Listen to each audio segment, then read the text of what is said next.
fun? It's our first time. All right, welcome. I think it's 9 o'clock now. Yeah, we're seconds away. So we might as well get it poppin'. Yes, 5, 4, 3, 2, 1. Julien's Bar is having comedy, folks. Welcome. My name is Corey McEnroe, and I feel like a mannequin in a 1950s department store right now. I feel like I'm eventually going to get my outfit bought off of me by the end of the night, looking at myself in this big old window. This is a lot of fun. Also, did not expect to have the Elvis microphone. So there goes the crowd work right out the door. But that's okay, because my first joke, and many of my jokes, have a lot to do with my very strange, deformed hand, which is right here, yeah. They always say when you're younger, if you touch yourself too much, you'll go blind. They never said this would happen. Holy shit. Jesus Christ. No, I'm kidding. I was just at LaGuardia, and they want me to let everyone know, do not touch the dogs at the airport. They are not pets. No, I'm kidding, guys. I was trying to open a pickle jar, and I lost. Break the ice with a couple self-deprecation jokes. How we doing? All right, I know I say that word wrong, but we're here having a good time. The biggest thing I have learned from being an amputee, the first one starts with comparison. People always want to compare their injuries to mine. And this guy came up to me and he said, "Whoa, check out your hand, check out my hand." Which is a very interesting way to start a conversation, but all right, here we go. And then he proceeded to show me a scar going down the middle of his hand from a fishing hook that got lodged in, but eventually pulled out. And I want to say, hey, buddy, if you have a scar down your hand and I'm missing 2 of my fingers, there is no comparison. They're way different. If you have 2 hands that can do this and I have 1 hand that can do this, we are not the same. So that conversation went just as fun as that joke did. Anyway, yes. All right. So the other thing I've learned from being an amputee is confusion. I got my amputation in my mid-30s, so it's kind of like a game of telephone when people don't really understand what happened. And after I got my amputation, I got my wife pregnant, and I called my buddy, and I said, "Hey, got some good news." I told him, and then he told his mom and his grandma, and they were shocked that I could get my wife pregnant because they thought I got my dick amputated. No, I know transitioning is very popular these days, but I am not transitioning to become a woman. I am transitioning to become a sloth. Very slowly. We know it's going to be a good night when people like the sloth joke. We got some Animal Planet people in here. That's fantastic. All right, so the next thing that happens is people get kind of crazy. So when I was getting my thumb amputated off of my hand, the doctor who was doing it really wanted to take my big toe off of my foot and put it on my hand. He was like super adamant about it. He was like, "Let me take your toe and put it on your hand. I'm telling you, you're going to love it." And I'm thinking, like, my biggest thing is my speed. I'm light on my feet. You know, if I can't pivot and go, I need that toe. So my intuition was like, say no, do not let this guy take your toe. And right as I'm on the operating table and the concoction of drugs is about to put me under, he says one last thing to me before I fall asleep. And he goes, "You know, I've never taken a thumb off of a hand before." I'm sorry. You've never amputated a thumb once and you wanted to double down and put my toe on my hand? What the fuck is wrong with you? I'm assuming if you've never taken a thumb off of a hand, you've probably never put a toe on one. What are you thinking? So, yeah, that was, people get nuts. People get nuts. Now, one of the more interesting things that has happened to me since I've had this amputation is trying to find the right job. And I get a lot of weird job suggestions. Everybody's got some plan for my life now, and we know how we love everybody else's opinion these days. So first somebody was like, "You should be a plumber, you should get a union job, that's really going to help you, you'll be set." And I'm thinking, I don't want to get too handsy, because if I lose the use of these 2 fingers and they're gone, then I become the worst Wolverine ever. I will not beat you up. I'm not buff. My claws can't do shit, and I'm definitely going to die. I'm not immortal. This actually will probably make me die sooner than later, so it's the opposite of Wolverine. So another strange job suggestion, and this was a real suggestion that someone gave me. They said you should be Lin-Manuel Miranda. Yes, the guy who created Hamilton, the groundbreaking musical play. Because you know how easy it is to just be that guy? All you gotta do is just snap your fingers. Ha! More hand jokes. Anyway, so another fun thing that someone suggested me to do, they said, you love baseball so much, you should be on the Yankees.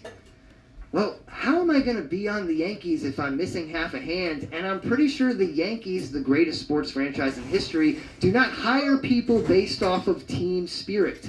You can't go to a game and cheer extra loud and they'll go, hey man, you really like this team. You should get a job with us. It doesn't work that way.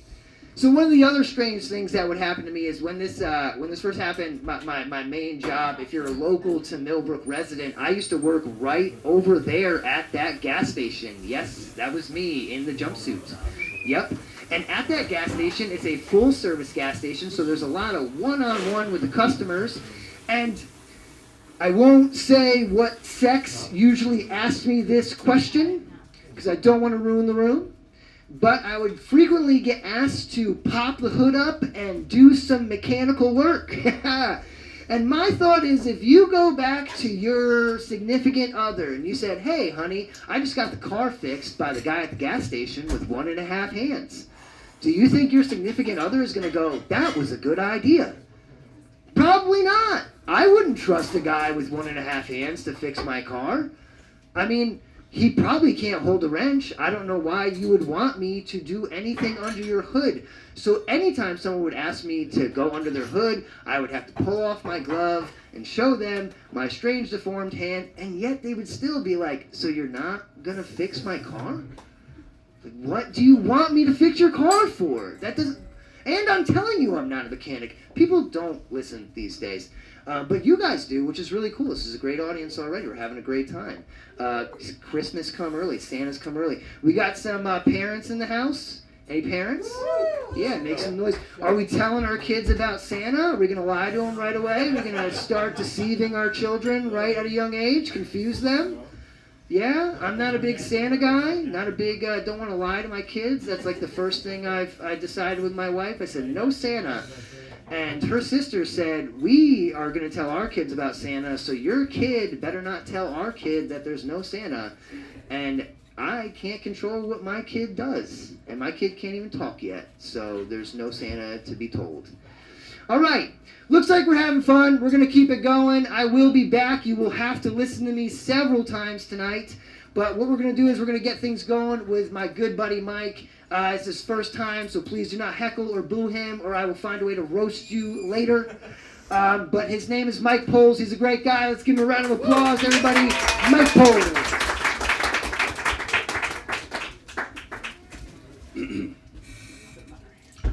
Hey guys, how's it going tonight? That's great to hear. Listen, it's my first time performing tonight, and I'll be honest, I'm a little nervous, so if we could get a little bit of crowd participation going, I'd really appreciate it. Thank you. Now, I don't do much, but I sure do read a lot, and what I do read is really mind-expanding stuff, so I wrote some jokes down, and hopefully you find them as mind-expanding as I do. Hope it's better than the first guy. Huh? Hope it's better than the first guy. Let me tell you what. I don't know, but here we go. Joke number 1. What did the cat say to the dog? Woof.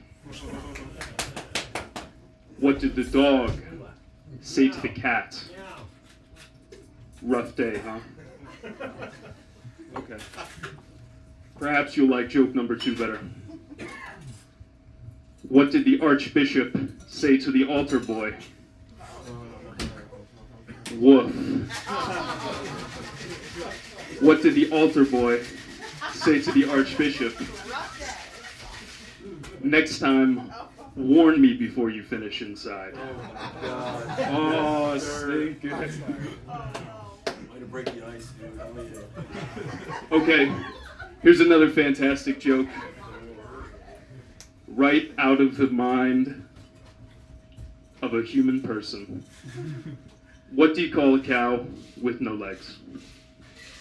Anybody heard this joke before? A hamburger? A disabled cow. No, it's okay if you don't laugh at that joke. It's meant to fall flat.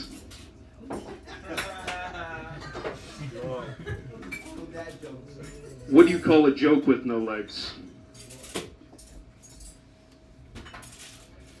Joke number 5. How many people in Rio de Janeiro does it take to screw in a light bulb? Anybody hear that? Say that again? Say again. Joke number 5 coming again. How many people from Rio de Janeiro does it take to screw in a light bulb? Why Rio de 1 Brazilian. Joke number 6. How many dumb blondes does it take to screw in a light bulb? 1 Brazilian. 2 Brazilian. Joke number 7. This one's for all the parents out there tonight. How many babies does it take to screw in a light bulb? Depends on how many decide to stick some metal shit in the outlet. Thank you for all those who laughed at the joke about babies sticking metal shit in outlets. Most find it quite shocking. I'm afraid that's all the jokes I have for tonight, but you guys have been great. Thank you so much. Yeah, way to go. I love it. I wasn't expecting him to get at least a minute of comedy, so 3 is out of this world. I love that. And the first thing I'm doing when I go home is giving my 15-month-old child a fork and directing him right to the outlets. Thank you, Michael Poles, for making the room very uncomfortable.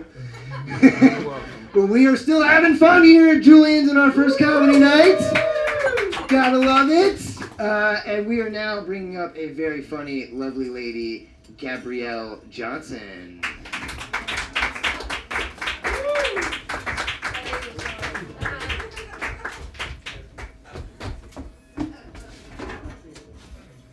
Okay, I can't take this off. All right, fuck. It's also my first time doing comedy. Just kidding. I just wanted applause. All right, Christmas is coming up. Are you guys excited for Christmas music season? Are we feeling it? No, me neither. I've been hearing a lot of music, and most of it is covers by this one guy, especially like Silent Night. He's singing about this infant so holy and tender and mild, and I was like, oh my God, I cannot believe they're allowing this on the air after what he did. It turns out Bing Crosby and Bill Cosby are not the same person.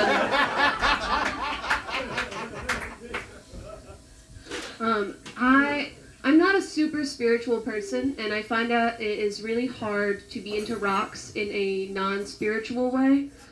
Because I meet a lot of people who are like into rocks, but they're not fans of rocks, right? I'm a fan of rocks. Like, I didn't have posters of rock bands on my wall. I had pictures of rocks.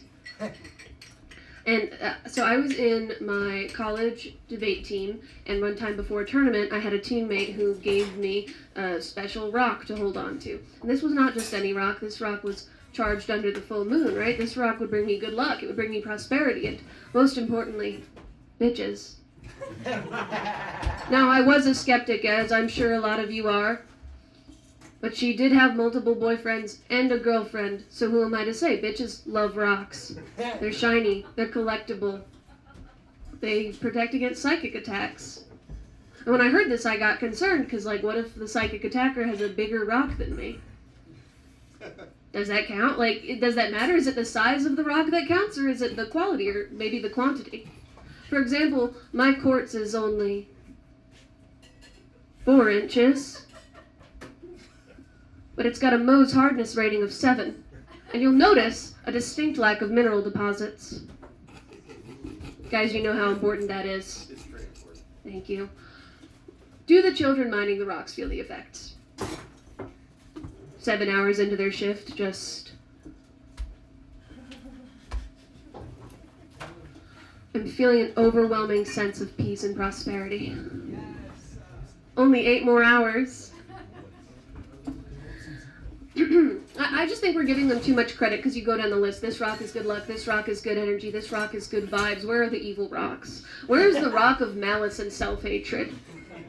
Thank you. The crystal girlies are keeping this from us, but there are evil rocks. I found them. Plutonium, thorium, uranium. I put them under my opponent's pillows. And yeah, I won some debates. And my team was congratulating me. Oh my God, Gabrielle, you're so smart. Like, you're so talented. You use such big words. How do you do it? All, like, the kinds of things that you guys are thinking right now and not saying to me because you're shy. And that's okay. I don't mind. And Crystal Girl came up to me and she was like, oh my God, it worked. It worked. I worked. Okay, I did the work. The Rock did nothing. I convinced several adults that Girl Scout cookies should be abolished for promoting capitalism. And The Rock is going to come take the credit for that? Okay, I think not. I think not. You guys know when someone spaces out and they look mean and it's like kind of hot, and we call that resting bitch face? Okay, some of you are afflicted. That's all right. I'm not. I've got something similar. It's called haunted bitch face. When I space out, I look like a Dickensian child undergoing my 4th round of consumption, okay? There's no light behind these eyes. Just the burdens of my premonitions.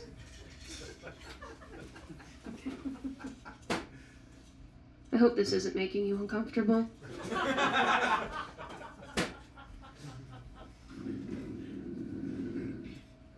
I struggle a lot with eye contact, so I'm working on it, but I don't know how long to stay on each person for. And if I stay here for too long, it's starting to feel like we're forming an emotional connection. And I can tell you're not liking this either. It's okay. I'm used to rejection. I'm used to rejection. I'm mentally sound. Do we have any mental illnesses here? Can't relate. Can't relate. I've never been diagnosed with a mental illness because I've never been to a mental health professional. I just don't think I need one. You know, like, I already have the algorithm. Okay, Instagram has me pegged for ADHD, OCD, BPD. What's a professional gonna do for me? They're gonna open their copy of the DSM-5 and be like, yeah, it says here you fit all of the criteria for nobody likes you disease. Get out of my office. Go on, get. And they're gonna slap me on the ass like a wild horse and I'm gonna have to gallop out of there. Humiliating. More humiliating than this. Jesus Christ. Or worse, right? I'm gonna speak to a professional. They're gonna sit me down, dive into the deepest recesses of my psyche. That's where all the horse stuff is. And they're going to diagnose me with nothing. Because, hey, then what? I'm taking suggestions, then what? I don't know. I have to blame this on someone. And I tried my parents, but, like, they're not even divorced. I'm still making bad decisions. I can't put this on them. Like, when I was growing up, they really tried their best. They provided me with ample access to high-quality junk food, okay? Pop-Tarts, Oreos, Capri Suns, great stuff. And I still decided to eat chapstick like it was a push pop. Often enough that I had a favorite flavor. Watermelon. Yum.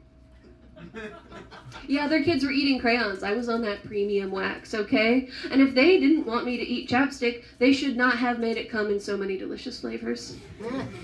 Notice how they're called flavors, not scents, because they know what they're doing. If I had a restaurant, it would just be a bunch of different colorful waxes you could chew on. Don't steal that idea, I know you want to. Get your own. And I do think everyone should have their own restaurant idea. Like, ask any man between the ages of 27 and 36. He's got a high-concept burger joint squelching around up there. You just have to ask him. All right? I truly, I think if you meet someone without a restaurant idea, you have met someone who does not dream. Like, I think that we should ask for restaurant ideas when we screen for assisted suicides. I know you want to kill yourself, but if you'd open a restaurant, it would be a all-you-can-eat noodle bar called Endless Possibilities. Go home and take a nap. You've still got some fight left in you. Okay, I feel like I'm gonna have to preface what I'm gonna say next with I think some fat people are beautiful. Yeah, and I get some blowback for this, but like some skinny people are beautiful, right? You know, some people are beautiful. We're not all lookers. That's okay. But many fat people are beautiful, like Santa Claus. Gorgeous man, sparkling eyes, full beard, great figure, and he's got to maintain it, okay? Because when he fits down your chimney, that is magical. It's a small opening. How does he do that? With the toys? Oh my God. But if a skinny man in a red tracksuit came down your chimney with presents for your children, that is a predator. That is the guy that Chris Hansen was up all night waiting for in his Christmas pajamas until he fell asleep and his parents carried him upstairs. And then in the morning he was like, a bike? I wanted a pedophile.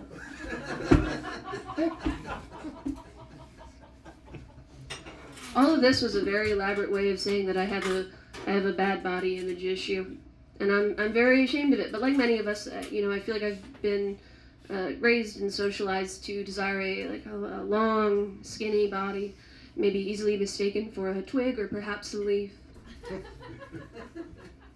And the ability to regurgitate volatile compounds in the case of predators, like Skinny Santa. My ideal body is a stick bug. And I want the extra legs too, but I'm staying realistic. Alright, I can't have it all. But if I woke up tomorrow like Kafka-style metamorphosis, that's a story about a guy who turns into a bug for those who are uneducated. That would be the best day of my life. All right, and it is bad because I'm so scared of appearing fat, and I know it's horrible, and I'm also sure that you guys are thinking like, Gabrielle, you're not fat, but I wish you were thinking, shut the fuck up, skinny bitch.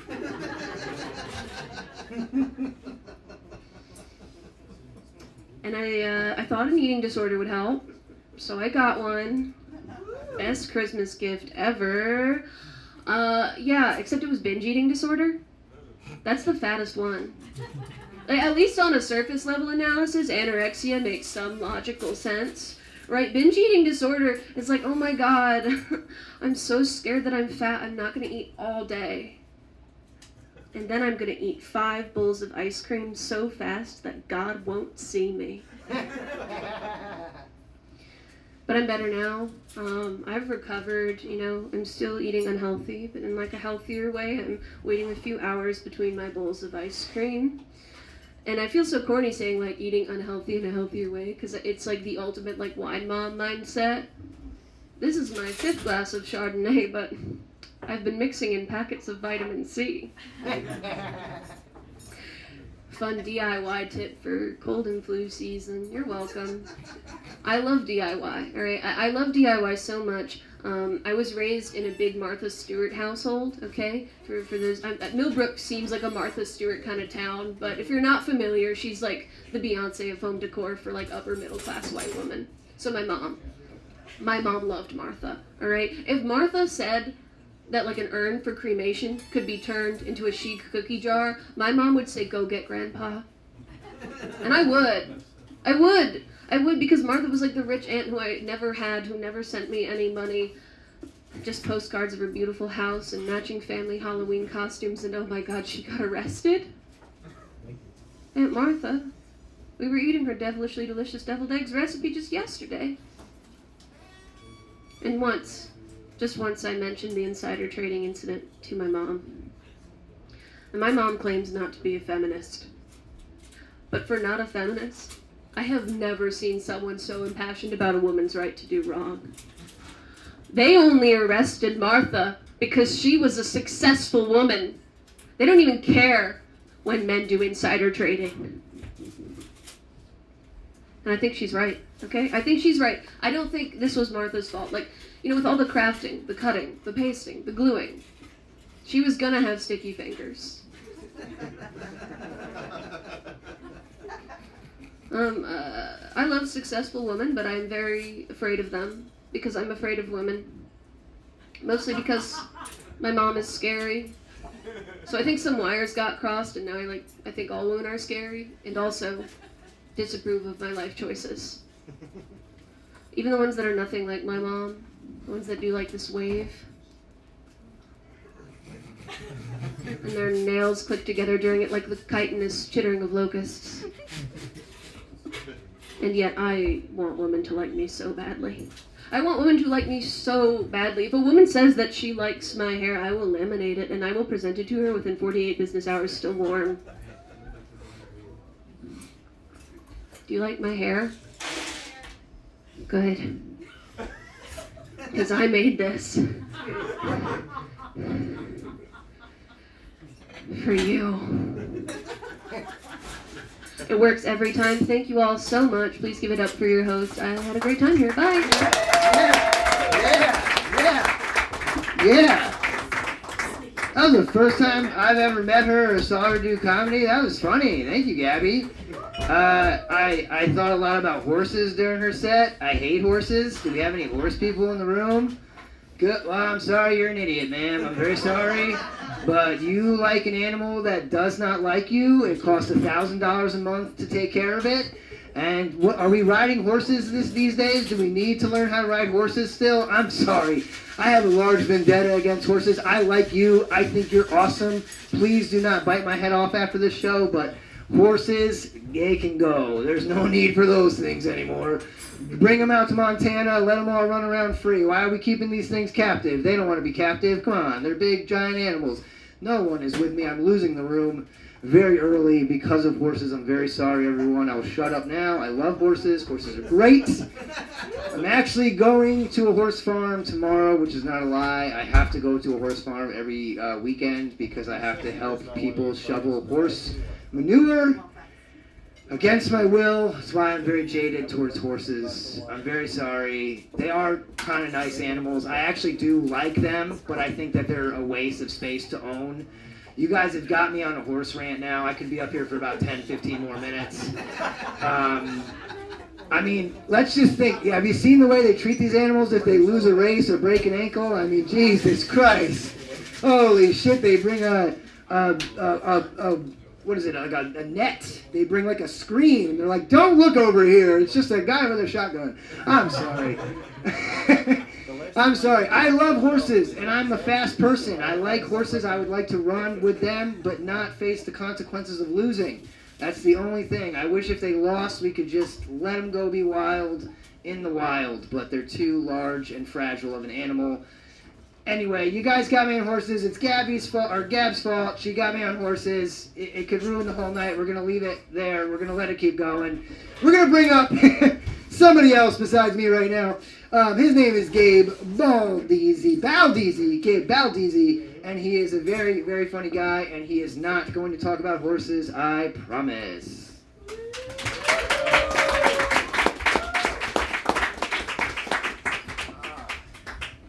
All right, there goes all the horse material I was planning on doing. Yes. How are we doing tonight, guys? We having a good time? Yeah. All right, I'm gonna be honest. I don't do this often, but I'm gonna open with my darkest and most divisive joke. And one of two things is gonna happen. Either you guys enjoy it, and I know we're gonna have a nice, fun 10 to 15 minutes after that, or you don't like it. And we've already gotten the worst thing out of the way. And I will adjust and change nothing. It'll be the same set either way. Yeah, with that being said, it occurred to me that Miss Doubtfire was trans before it was cool. There's a lot of similarities between that character and an actual trans person. The biggest being the person portraying them does eventually kill themselves.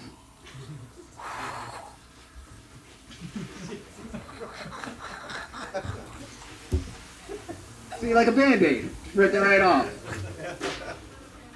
You know, I respect Gabrielle. She was talking about body image stuff. It's brave. It's not easy for people to talk about. I'll be real. I'll be vulnerable with you guys. I had pretty severe body dysmorphia when I was a kid.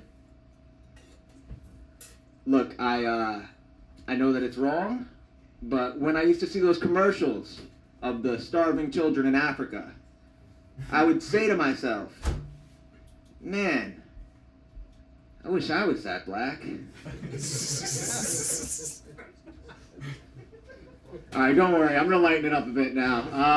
I got some exciting news, guys. I finally had my first threesome. Yeah! Thank you. That's right. I fingered a pregnant lady. Come on. Someone want to give me some dap? That's like a 2.5 some. Yeah. Appreciate you, my man. One of the second person to ever give me dap for that. That's okay. The first was the baby. By the way, get tested. So that was my exciting news from this month. Bad news, I lost my job. I was a guy now. No, no. I was a barista. I thought things were seemingly going well, and one day out of the blue, manager pulls me aside and says, Gabe, you're just not quite Dunkin' material. That might be the meanest fucking thing someone's ever said to me. My nickname at the job was Jewface, and I was more offended by the not Dunkin' material thing. It's alright though, I started a new job. I'm working at an old folks home for the mentally ill. Bit of a blind leading the blind situation, I'm aware. We've got this one lady there, her name's Mare. And Mare likes to call the front desk every morning to tell me that there's Mexicans living inside the walls. Ironic, considering walls usually keep the Mexicans out, but also, by the way, I solved the mystery. She just has Hispanic neighbors. That's literally all that's happening there. But regardless, every day I have to field this call where a 90-year-old lady calls me flaming hot, just, Gabe, there's Mexicans in the walls. And I'll ask her, what would you like me to do about this, Mayor? To which she'll tell me, you need to send down maintenance.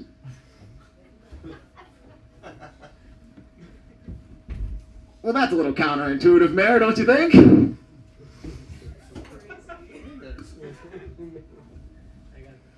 Send down, you're trying to fight fire with fire? Everybody knows, Mayor, you gotta fight that kind of fire with ice.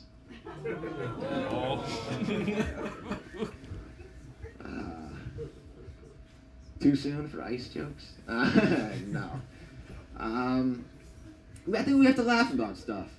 That's how I like to deal with stuff. You know what they say? Laughter is the greatest medicine.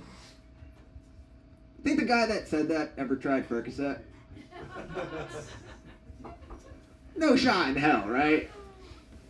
Laughter is the great. Wanna know how I know that laughter is not the greatest medicine? Nobody's sucking dick for it. Yeah. And if you know somewhere that they are, you let me know so I can go perform there. The energy in here is palpable. No, I'll say this. I do think that drugs were I do think drugs were a lot more fun when they were illegal. You know, when they were like mischievous to do. It's not the same. Like kids are using drug testing kits now. Call them old-fashioned, but you know how we used to test our drugs? We do them. Yeah. If you were worried something was in them, you gave them first to the friend you didn't actually like. Who needs a drug testing kit when you got Darren? You guys aren't laughing, and I'm realizing something. This is a room full of Darrens. But Gabe, 6 out of 10 pills these days trigger a lethal overdose. 6 out of 10. I'll do 4. No, I will say that. I had a friend I used to do mushrooms with, and I had to stop because every time this kid and I would trip, he'd start to just spew these pro-Hitler facts to me. Really harshes the vibe when you're on mushrooms. We'd be seemingly having a good time just watching a movie. And he'd be like, did you know that Germany had the #1 economy under Hitler's regime? I'd be like, no. I don't get what any of this has to do with the movie Step Brothers, but, and I'd get annoyed and start to argue with him. Like, are you really trying to justify genocide with economics? And this kid was a conspiracy nut. I don't know if you've ever argued with one of these guys, but they know all the facts. So he would just quickly correct me and say shit like, well, you know, it wasn't just Jewish people. There was black people, Jehovah's Witnesses. Technically, it was a democide. Total grammar Nazi, I know. It's very funny to be anti-Semitic but pro-semantics.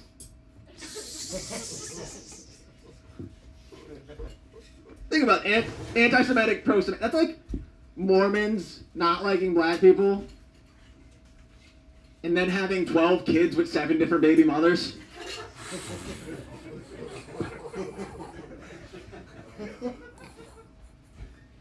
Anyone that's worried about me making that joke, don't be. I'll have you know I was raised by a black stepfather.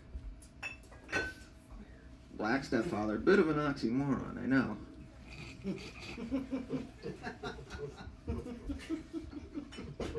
That's racist. Tell his biological kids that.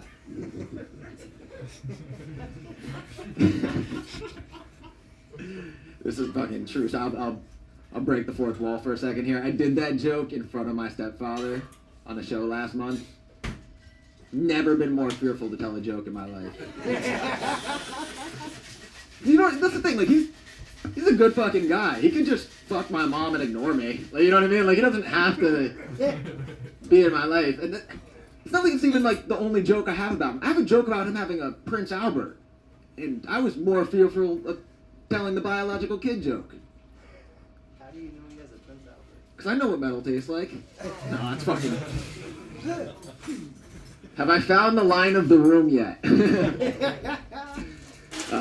You guys, like, can you go back to the anti-Semitism we were all comfortable with, please?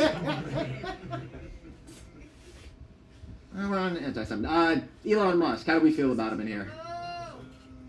Woo! You're right, I kind of like him. Nah, I'm kidding around. The guy's a dickhead. Unpopular opinion, I don't think Elon Musk is racist. I have a theory here. Working theory. Stick with me here, okay?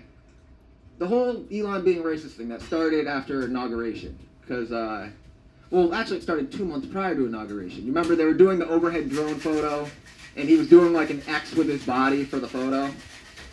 He was like jumping in the air doing an X.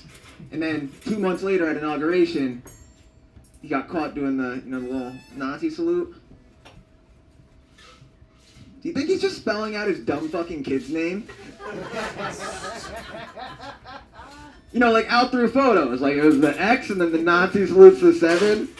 It's possible.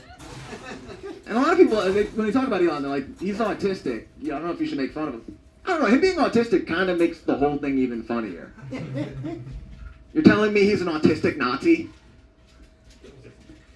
He's altruistic?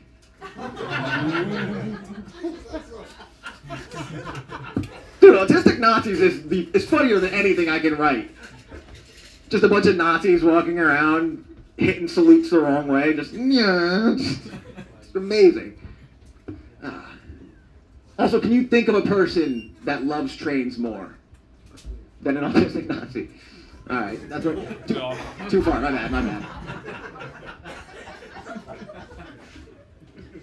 Look, this is the thing. everything I say up here is in jest and being ironic. I don't want anyone to leave here thinking that I'm racist, but I've stopped trying to convince people because I've come to the conclusion that nobody sounds more racist than a guy trying to convince you that he's not racist. What, me? No, I love black people. Kinda forever. I love the film 12 Years a Slave. Great film.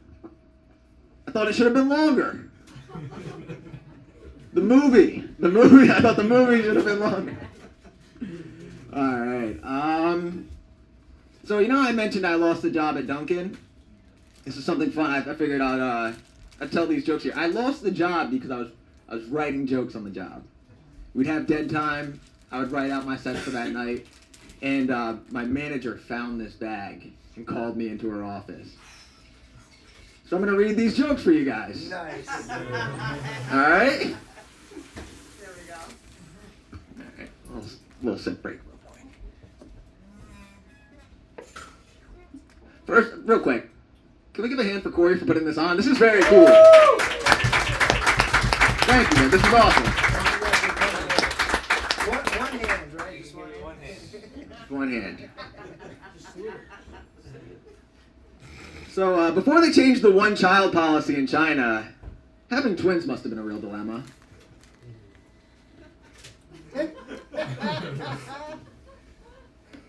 I mean, unless it was one boy, one girl. Obviously, then you just kill the girl. But, hey, not my rules, China's. But what'd you do if it was two boys? Is it like a battle of the wits situation?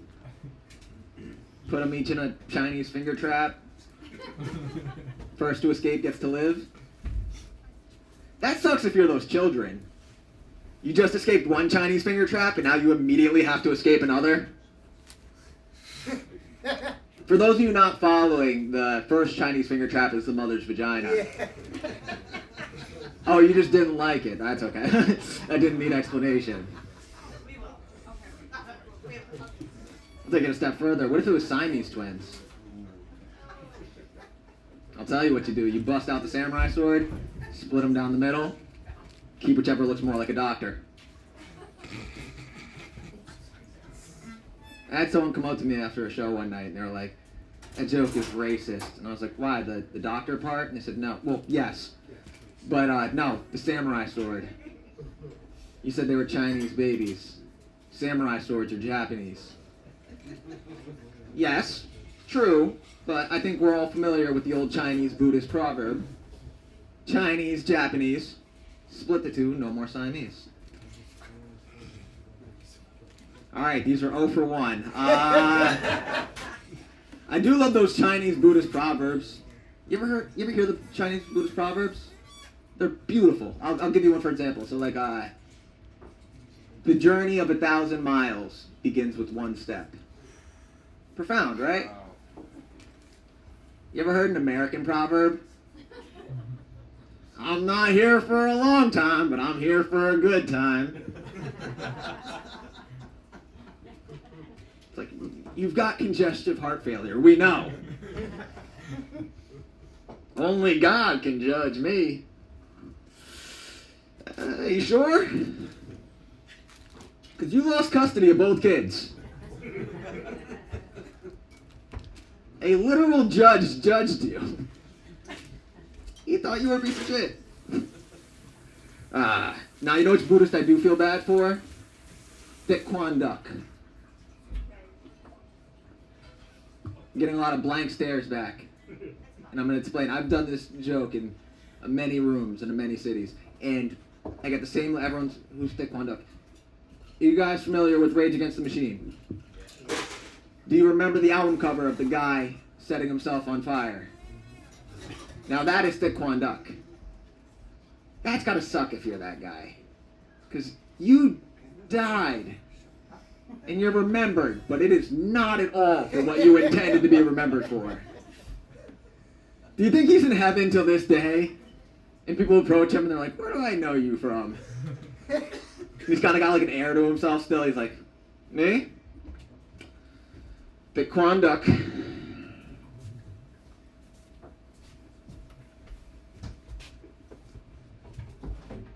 Famous Buddhist. What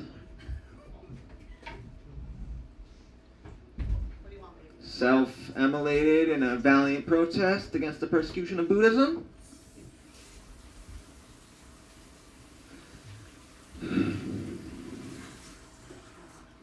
Rage Against the Machine Guy. Look, that's what I fucking know you from.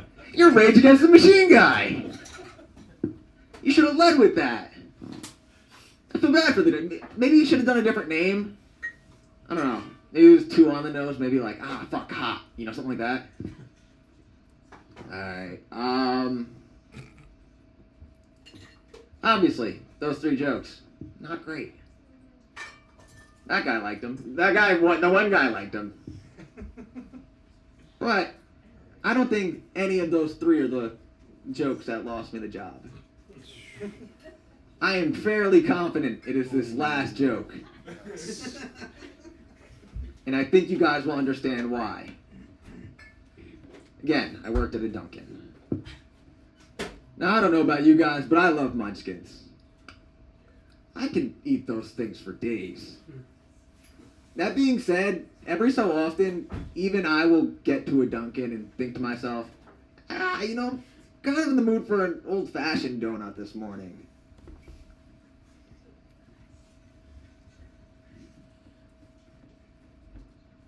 Do you think pedophiles ever feel that way about kids?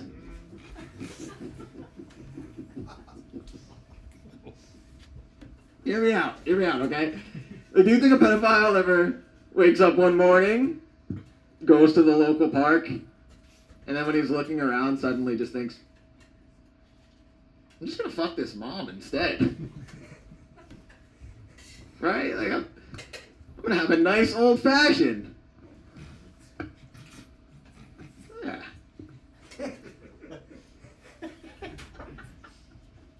And then, if I'm in the mood tomorrow, I could just have her munchkins.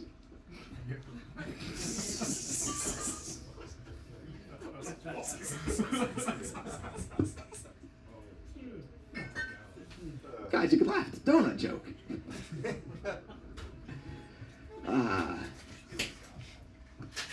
Say what you want. That is good joke writing. I will stand by that. Is good joke writing. That is dark. It is good writing. Should probably end on something good. Alright? Should I just end on more pedophile jokes? Alright, actually this is a new one. I actually think this is a good idea though. Stick with me on this one, alright? I believe that complex problems require complex solutions.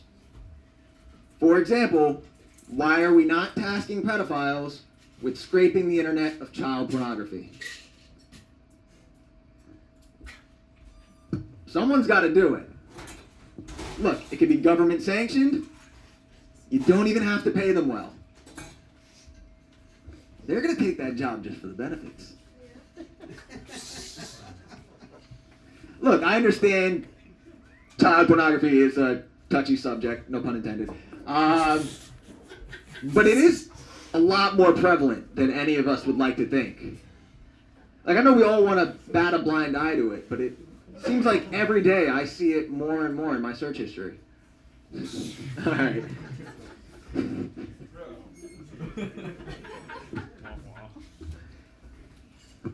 You guys have been lovely. Can I do one more? Please. Yeah. This was a very divisive set. I am aware. Let me end on something lighthearted. Everyone loves dogs. You guys like dogs, right? Make some noise for dogs.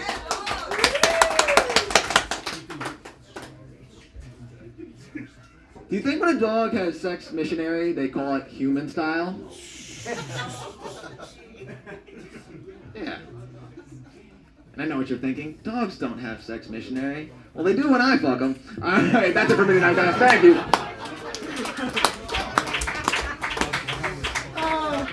I really thought he was going to end on a wholesome dog joke. I really did. I was like, cool.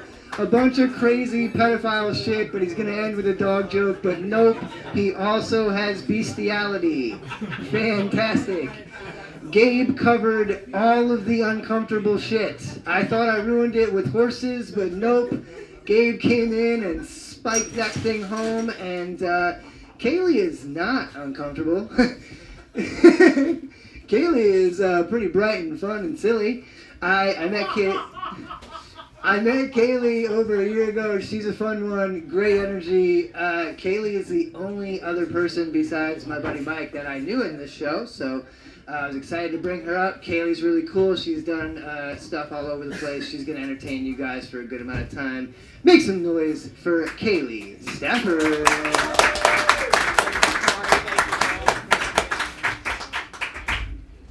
Hello. Okay, yeah, this is okay. It doesn't come off, right? We've all discovered that it doesn't come off. Okay, which is fun. Hi. I'm at the point in my life where I just need to get fucked as an excuse to clean my room. Anybody else? No? You guys have had a time like this, right? You bring out the vacuum and you're thinking your pussy's gonna get fucked? No?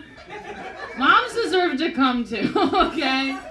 Okay, who knew this was a comedy show? Who didn't know this was a comedy show? Anybody? Okay, good. So we're gonna laugh together on 3. 1, 2, 3. Ha ha ha ha ha ha ha. I'm gay. Okay. Thank you. Thank you. I am. It's so fun. You had a better reaction to that than my mom did. When I told my mom I was bisexual, the first reaction she had was, "Is it because I have an unhealthy relationship with your father?" Yes. If you had a healthy one, I would be a lesbian. I feel like this is a challenge. You're just staring at me like I'm staring down a barrel of a gun. Sorry. Okay, anyways, what's your name? Orson? Orson. That's cool. You live here? No, I live down in Fishkill. Okay, I've been to Fishkill Prison. It's very pretty there. It is. It's weird. It's a prison. It feels like Hogwarts. It does. Have you been? I drive by it on the way. Well, you should go in. It's very pretty. Anyways, okay, nice to get to know you. I'm non-binary. Anybody in here non-binary? Just the other comedians. I said comedians like Gabe's also non-binary. Gabe, I'm determining your gender for you. That's okay. People are like, Kaylee, like, you know, on the outside you look like a woman, you know, but I tell them on the inside I have the soul of a frat boy with an anxiety disorder. And people are like, how do you know that inside of you is a frat boy with an anxiety disorder? It's because I have had one in me before. You know? Yeah, I don't know. I'm mainly gay. I didn't start fucking men until I was 21 because, like, when you're drunk, men start to look like women. No? Anybody else? You'd look like a woman if I was drunk. Not that I'd fuck you. You look like you're probably 18. Are you 18? I'm 21. You're 21. Good for you. Oh, you were in a bar. Okay, anyways, I'm sorry. It's still too... I apologize. You're in the front row. This is crowd work. You know, I feel like I'm like Elvis. It's like, you know, the hips, right? No? Okay, anyways. I'm sorry. My dad was really into Elvis. He's dead. Okay, it's okay. It's fine. Everyone's like, oh my God, he's dead. And it's like, no, I got $75,000 because he died of lawn spray. It's okay. Yeah, me. Right? Yeah, give it up for my dead dad. Okay, anyways, has anyone had to cremate a loved one before? They start making weird wishes, right? It's like odd. Like, my dad wanted to be buried, like, not buried, sprinkled on the beach of California. And next thing I know, I'm packing for a beach funeral. You know, it's weird. You pack a suitcase with a bikini and an urn. And, right? Isn't that odd? And I had to say goodbye to my dad in flip-flops. Just picture that, okay? If you didn't laugh, picture me with toes out. Being like, goodbye, Dad. Mom's crying. Got unclipped toenails. I'm sorry. Anyway, we'll move on from the dead dad stuff. It sounds like everyone has dead relatives in here. Anybody had a dad die recently? No, okay, that was the energy of the room. I don't need to ask. Anyways, I'm a therapist. I'm unlicensed. Yeah, I'm unlicensed. I work. Well, currently I work with old people because nobody cares if you have a license. But I used to work with kids because people still don't care if you have a license. And a kid came up to me after school one day and he was like, "Miss Kaylee, guess what I learned in school?" And I was like, "What did you learn in school?" And he was like, "I learned that Harriet Tubman is a girl boss and she's serving cunts." Yes! I was like, who the fuck let gay people teach Black History Month? This is weird. Also, Billy, you don't know how to read. Like, where the fuck does he think Harriet Tubman is saving the slaves just being like, "Follow me, cunts, cunts, cunts"? You know? I did take a voguing class the other day. It's like, you know, like, I don't know. I did. It's fun. Anybody in here gay? Yeah, who's gay? Out yourself. Okay, I knew you were gay. You didn't need to win. I've been standing back there. I could tell. It's the faggot energy. I can say that because I'm also a faggot. Yeah, no, okay, no. You want to say it on 3? No, don't say it. Anyway. Say it. Say it! No, okay, no hate crimes. This is a really cute town for something. I was driving and I was like, oh, this is so small, it's probably going to be racist. It doesn't seem too racist. Anybody a racist? No. I think that'd be crazy. Yeah, imagine. I'd be like, get out of here. This looks like a little gay bar. I think I know how to take this up. No, I'm not gonna. Okay, I'm sorry. I'm on drugs. I'm on Lexapro. Anybody Lexapro in here? That's the woo of a dry pussy. You and me both.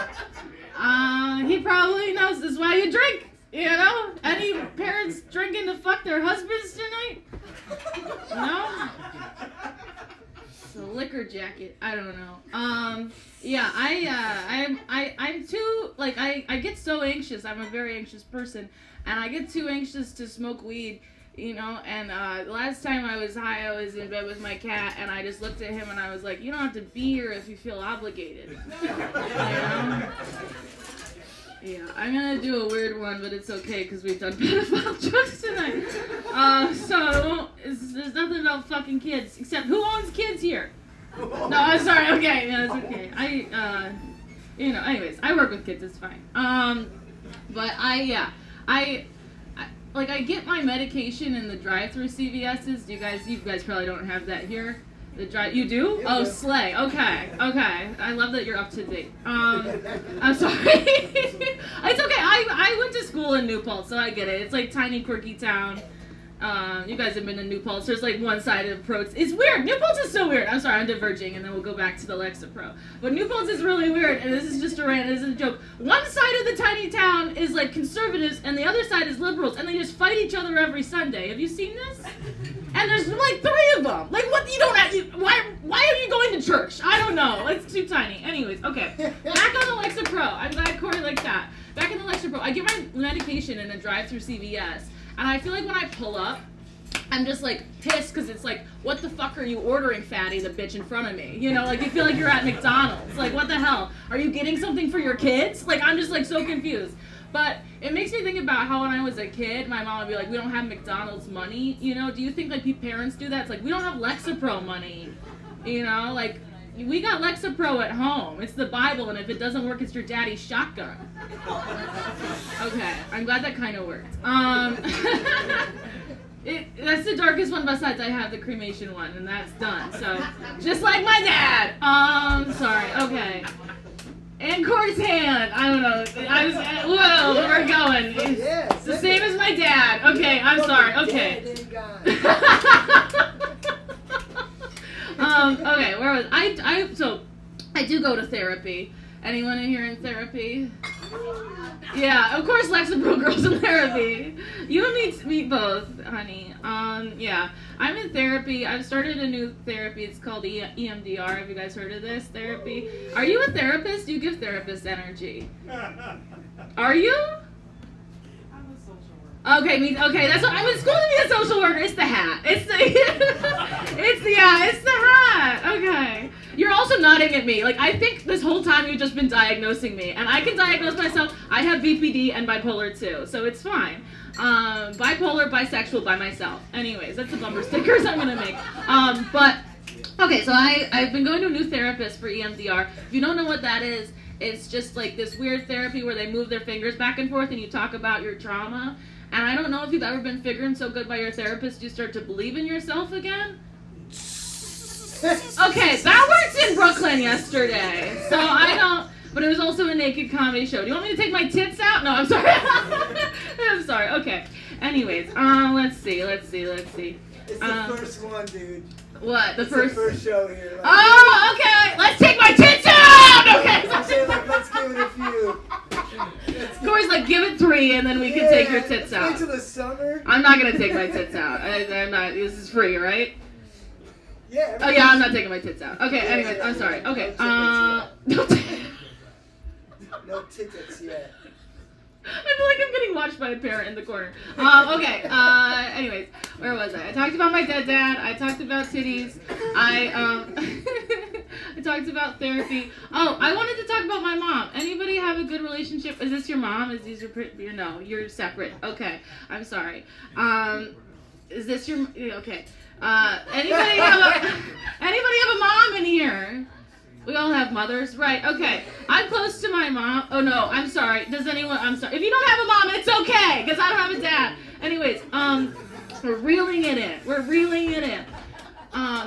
I'm close to my mom. I love my mom. You know, I kind of have to because my dad is dead.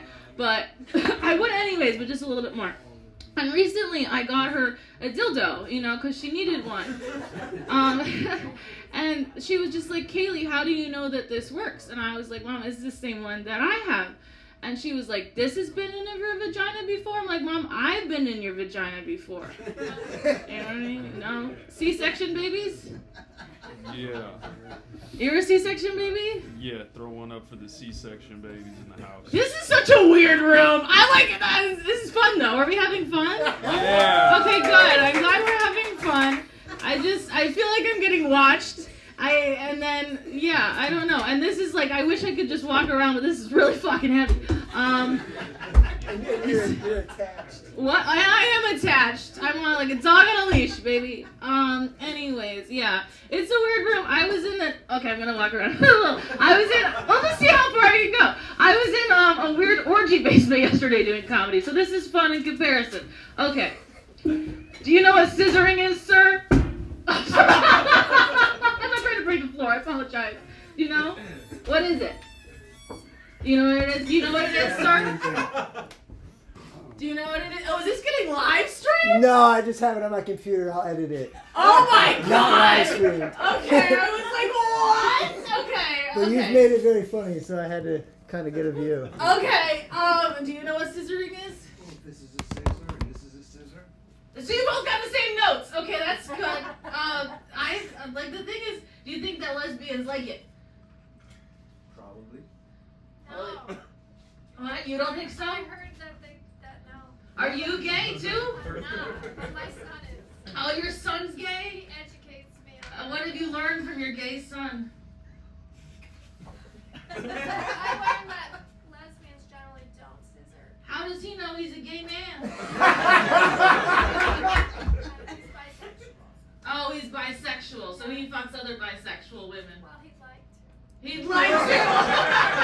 I'm single. I don't think you want me to fuck. How old is he? Oh, he's 35. Okay, I'm dating a 38-year-old one, so that's better now. Does he have a job? No, but I support him, so. I don't have a card. He doesn't have a job. He doesn't believe in jobs? This got interesting. This got really interesting. What do you mean he doesn't believe in jobs? Well, he has a sugar mama. So he isn't single. No, his mama. Oh, but you're not fucking your son. Okay, I'm sorry. That's just shit. So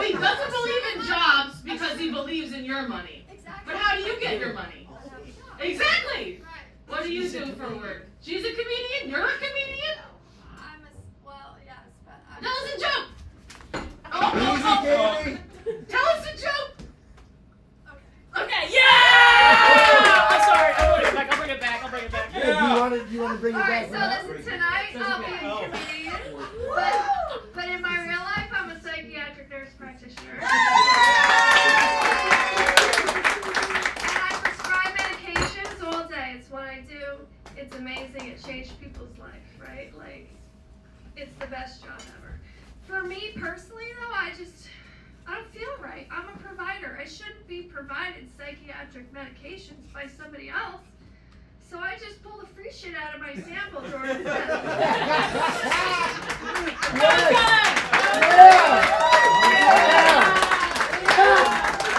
She has more? Well, I'll talk to her later. We can compare notes. She can tell me what meds I should be on. Anyways. Okay, that was fun. I'm going back now. And then we'll end on a few things, and then we'll leave. Take my time. I don't know how much more time I have. I'm kind of out of it. That was really fun, though. Give it up for her. What's your name? Dawn. Give it up for her. Dawn. Give it up for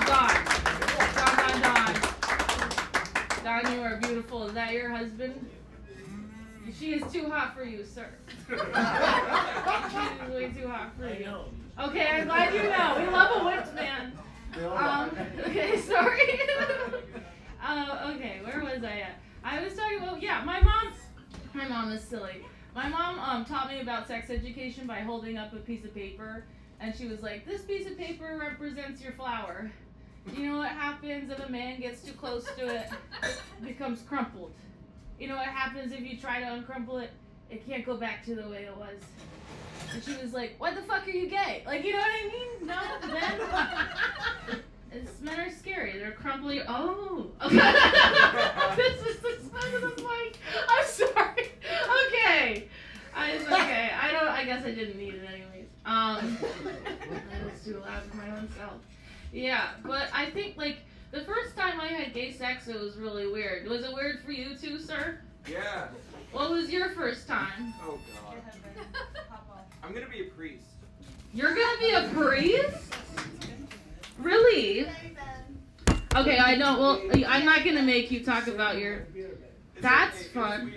It was weird. It was weird. Where are you gonna be a priest? Here? No. Do you live here? Yeah. So you're driving somewhere else to be a priest? Where are you going? I don't know. You don't know yet. Are you in school for theology? Not yet. Okay. I read this really cool book. You probably have also read it. Maybe you haven't. God and the Gay Christian. Yeah, I don't read. Oh. But you have to read the Bible to be a priest? It's more like a feeling, you know? So you have a feeling of the Lord. Yeah. Okay. Jesus is hot, is what I'm getting at. The abs? The abs are really hot. Yeah, that's how I know he's bisexual. It's just those little. He's always like hi, you know. I'm sorry. I'm not Corey like that. Where was I? Yeah. So I don't know. Like, the first time I had gay sex was really weird. I was very confused, and the girl, she talked to me, and she was just like, that was like, I lost my virginity to you, and I was like, we were doing what? Like, you know what I mean? Because it's just a lot of licking, and it really is. It's just a lot of licking. And I, like, the next day I was like, I need to get to the bottom of this.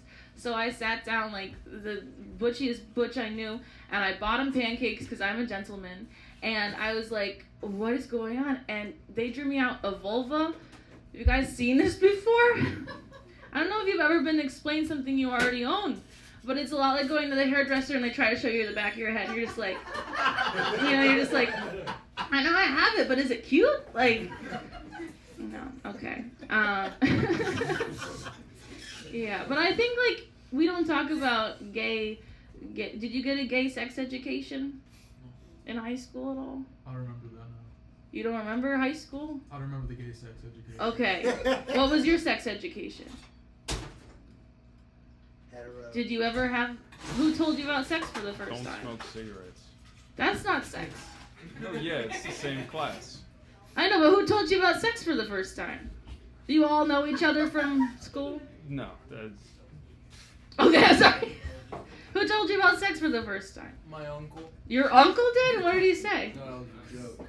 Oh. yeah. Haha. Sorry. That was really good. Anyways, but I think that gay sex, we're reeling it in because no one wants to tell me the first time they learned about sex. And that's okay because it's weird. But I think that, like, my mom just threw me that American Girl doll book and was like, read it, you know. Have you seen that book? Anyways, but it is very informative. Like, they show you how to put a tampon in and everything with American Girl dolls. You should go. It's in the library. It's in libraries. I read it to a kid one time because they had questions. And I was like, this is what my mom did, so I'm going to do it for you. But anyways, I think gay sex education is weird because they talk about the birds and the bees, but they never talk about what is going to happen if there's two birds, you know, one thinks they're a bee. Like, what are they going to do? Just be like, oh, yeah, like, they can have an egg, but it's going to be really expensive to fertilize it. Okay, that also worked in Brooklyn. That's okay. It's okay. I'm going to do, like, one more thing and get out of here. But the first time I hooked up with a man, it was really weird because, like, I don't know, like, I reached for his tits, and we were both confused that he had them. You know what I mean? Okay, anyways, I'm Kaylee Stratford. Thank you, this was fun.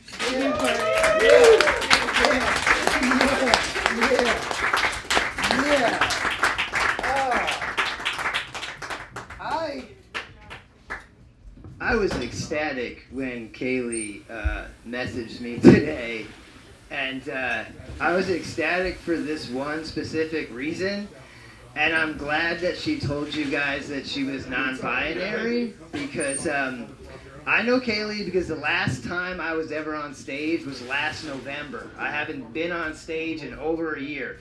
And I was doing a show in Poughkeepsie at Laugh It Up, and Kaylee was the host, right? We had just met, first time meeting, and I'm like, what's up, I'm Corey McEnroe. She's like, okay, cool, we're hanging out. I had to bring it up, dude, I had to. And then once you killed, I'm like, all right, I gotta load a gun, here we go. So, Kaylee announced me for my first ever, like, paid show at a real comedy club. Like, 25 of my friends came, like, it was a huge deal, right? And she's like, coming to the stage, local favorite, it's Corey McIntosh. So I'm getting brought up to the wrong name, right? And I am so worried about not going over time. That was like my whole thing. I was like, there's professionals here. I want to be cool. I want to make sure I don't go over time. But I'm walking up to the stage like, I have a joke for this fucking bullshit right now. And I'm going to tell it right now because I didn't, and I stumbled through my original joke because in the back of my mind, I'm like, should I say what I really want to say? And what I want to say is, let's give it up for Kaylee. She's non-binary. Yeah. And I don't know which one of them did it, but they fucked up my last name. Ha ha. It's a past and present grammatical thing. Thank you, Kaylee.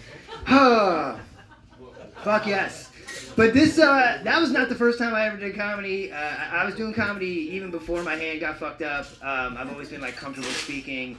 And the very first time I ever did comedy in front of a group of people, I didn't even realize I was doing it. What happened was, it was 3 days before 10th grade started, and me and my brother were playing Madden. And we were playing Madden up late, and I was saying these, like, reasons I'm excited to go back to school, which is all sarcastic reasons. And I was making my brother laugh, which at that time in our lives was unheard of. He hated me. I was a small little piece of shit, but I was crushing the room, and it was just me and him. So he was like, you got to write these down. You got to say them the first day of assembly at school. So I used to go to the middle of prep school, and we would have assembly in the chapel, right? And the teachers would all line up along the side to go do the announcements in front of everybody. So the first day of school, first day of 10th grade, I'm in the line with the teachers. They're like, what are you doing over here? You're a kid. You're a student. How could you have an announcement? This was completely unplanned to them. They had no idea what I was doing. I got this little paper in my hand. I come out. I'm like, what's up, everybody? I was playing Madden with my brother, and I got the top 10 reasons I'm excited to be back at school. I'm like, oh, we're going to go to orientation. What's your favorite color? Mine's blue. Kills the whole room. Dude, top 10 just bodies the room, okay? So later on, I don't know, maybe 5, 6, 8 weeks go by, and we're going to do a talent show for the school. And there's sign-ups, and I'm excited. So I go sign up right away. Corey McEnroe stand-up. Nobody else signs up. Because nobody wants to follow me, because the last thing I did blew the roof off the place. So I'm like, all right, like, here we go. Very similar to tonight, and like, thank God these other guys came, because I was going to try to do like 2 hours. And the way the horse material went, I was going to be in hot water.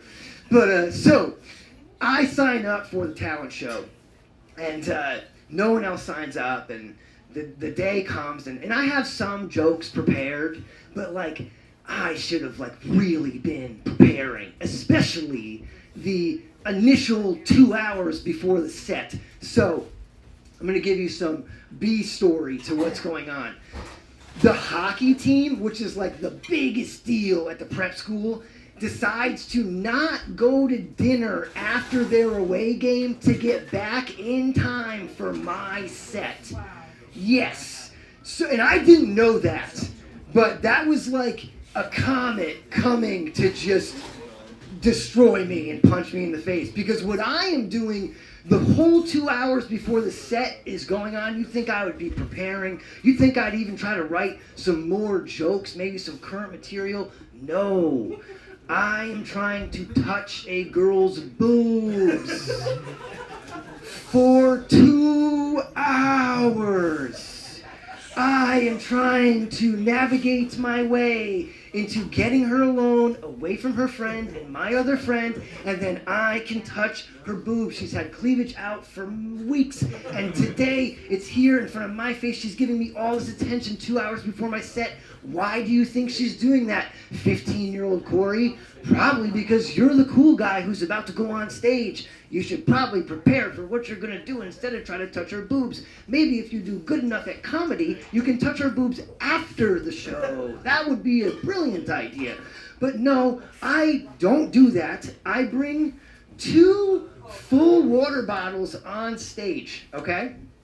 The room is packed. It's a room this big, but there's 60 to 70 high schoolers in this room. They're like crawling over each other, okay?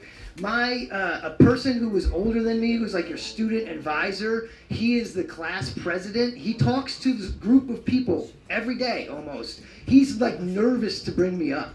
He's like, oh boy, here he is, Corey McEnroe, the one everybody's ready to see, because everybody was just like, yes, he's gonna do another comedy set. And I go up there with 2 water bottles. So they're like, oh, he's going to fucking bring the noise. And what have I been doing, guys? I haven't been fucking getting prepared. And I come up with my little piece of paper, and I run probably 80 seconds of jokes.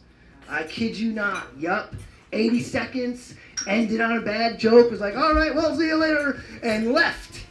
And did not do comedy again for several years. And then I did comedy again at about 21 at La Puerta Azul. Okay? And it was a very, very spontaneous night that I got to do comedy at La Puerta Azul. I get there and there is a comedian there, but there's no one to open for him. And I go, oh, I've done comedy and I'm comfortable. And I tell him, I say, hey, let me do it. He's like, all right, this kid's, he's 21, he's old enough, you could do it.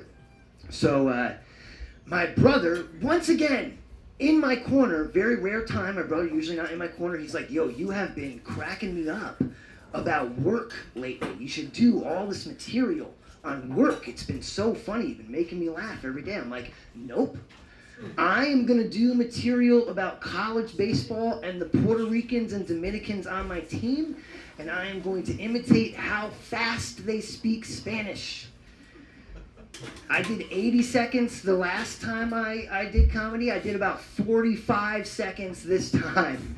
I went up and tried to talk about Spanish people speaking fast, and I was like, blah, blah, blah, blah, blah, and nobody could understand anything I was saying. And the guy just saw me from the back crashing, and he just went like, all right, and he just came walking up, and I put my head down in shame and just was like, yeah, I'm terrible. I don't know what I'm doing. So it feels good to be back. It's nice to be back. I'm glad everybody came. Thank you so much. We're gonna do this again with more funny people, way funnier than me. Yeah, I'll leave all the horse material at home. But what I wanted to get started with is a fun thing that I like to tell everybody. Since I started doing comedy with my hand, which was like I started going really hard last year, and I went like really hard for like 6-7 months, and then I had a kid, and when you have a kid, it's not time to have. Am I doing 6-7? Is that what's happening back here? Oh, Jesus Christ.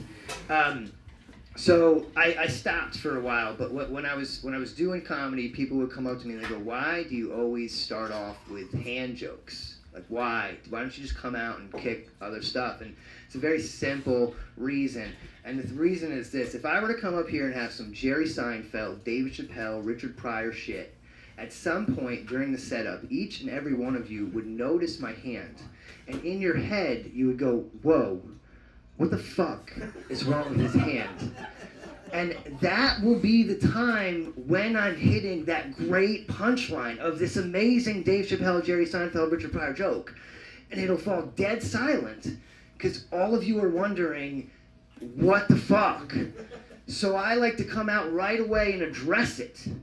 But what I'd really like to do is talk about weed and Jeopardy and old people. That's real. I don't know. Have you guys met any old people recently? Yeah. They are really kind of difficult. And I think that there should be a test for old people, and it should be these 3 categories. It's driving ability is first and foremost. We got to get these people away from being behind the wheel. I don't know if any of you have seen these people drive, but it's not good. When I was working at the gas station, they could not pull in on the right side of their pump.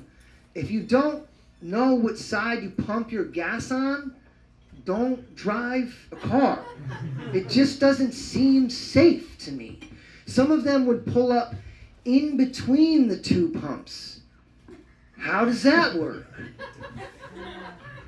Sometimes this one old lady would pull in the morning, and she would always come at like the same, like every 3rd day at the same time in the morning, right? And the gas station's right down there, and we have a strip of buildings right here, and the sun comes up over those strip of buildings, and at one 15-minute point of the day, it is like a laser beam if you're pulling in from that side, okay? And she would always pull in from that side, and she would go, the sun! It's in my eyes! You guys should do something about this! So, ma'am, that's the sun. What are we gonna fucking put a giant awning in the middle of the parking spot for the cars? And you have to respect them, I guess. I don't know. That's batshit crazy if you ask me. Which kind of leads me to the other thing. If they're not competent, if the old people cannot understand what's going on, if they can't understand directions, they have to go. If they can't, I mean, the technology is one thing. We are getting very tech savvy. That can be the thing that can really take the old people out. But if they just, I guess this is what I really want to talk about.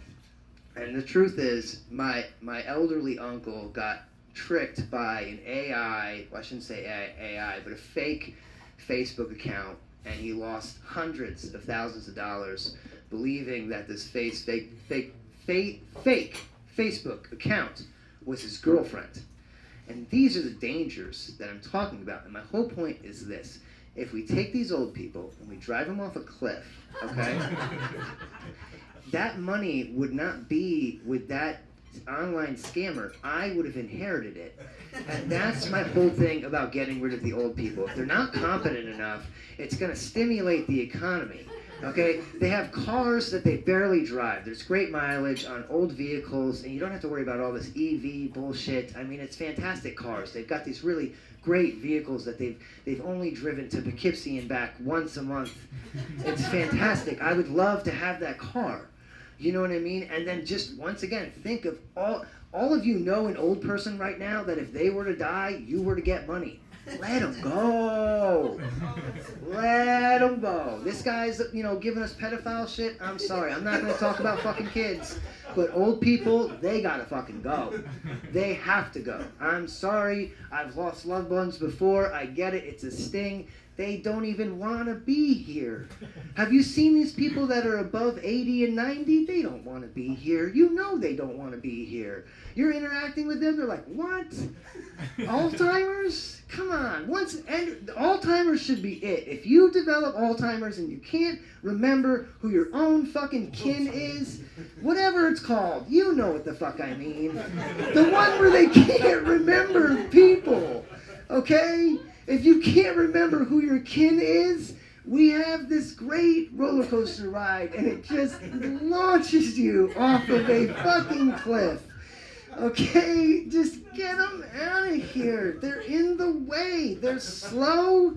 Dude, come on. How do you guys, all right. That's my shtick on old people. Ironically, I do something old people do, and it's watch Jeopardy. I love Jeopardy. Do you watch Jeopardy? Yeah. I'm telling you, watch it with Ken Jennings. Alex was great. I was just explaining this to a friend of mine today. Alex was fantastic. He was a great showman. He was a great host. But Ken Jennings is a fucking genius. When they get the questions wrong, Ken goes, it was Mount Sinai. He knew it. He's not looking at the cards. He's like, I know all of the answers. I am Jeopardy.